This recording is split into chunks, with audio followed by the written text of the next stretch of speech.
Hello students, ഇന്ന് നമ്മൾ നോക്കാൻ പോകുന്നത് NCERT exercise class 9th chapter motion. Question number 3 വരെ നമ്മൾ നോക്കിക്കഴിഞ്ഞു. ഇനി question number 4. A motor boat starting from rest on A lake accelerates in a straight line at a constant rate of 3 meter per second, 3 meter per second square. Okay, acceleration is it accelerates എന്നല്ലേ പറഞ്ഞിരിക്കുന്നത്. അപ്പോൾ metre per second square ആണ്. for 8 second. How far does the boat travel during this time? അപ്പോൾ ഇവിടെ A motor boat starting from rest അല്ലേ, നിർത്തി വെച്ചെടുക്കുന്നതാണ് start ചെയ്യുന്നത്. Accelerates in A straight line, acceleration ആണ് കൊടുത്തിരിക്കുന്നത്. കോൺസ്റ്റൻറ്റ് റേറ്റ്, അതായത് ആക്സിലറേഷൻ കോൺസ്റ്റൻ്റ് ആണ്, റേറ്റ് ഓഫ് ആക്സിലറേഷൻ കോൺസ്റ്റൻ്റ് ആണ്. എത്രയാണ്? 3 meter per second square.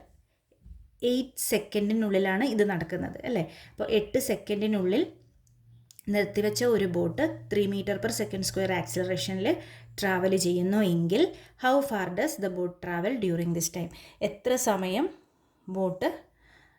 എത്ര ദൂരം ബോട്ട് ട്രാവൽ ചെയ്യുന്നു എന്നാണ് ക്വസ്റ്റ്യൻ. ഓക്കെ, അപ്പോൾ തന്നിരിക്കുന്ന കാര്യങ്ങൾ എടുത്തെഴുതാം. തന്നിരിക്കുന്നത് സ്റ്റാർട്ടിങ് ഫ്രം റെസ്റ്റ് എന്ന് തന്നിട്ടുണ്ട്. അപ്പോൾ initial velocity 0 meter per second. ഇനി ആക്സിലറേഷൻ തന്നിട്ടുണ്ട്. A is equal to 3 meter per second square. For the time t equal to 8 second. കണ്ടുപിടിക്കേണ്ടത് S അല്ലേ. അപ്പോൾ നമ്മൾ ഏത് ഇക്വേഷൻ ഉപയോഗിക്കണം നോക്കണം. V is equal to U plus AT ഉപയോഗിക്കാൻ കഴിയില്ല, കാരണം ഇതിൽ S ഇല്ല. S വേണമല്ലോ.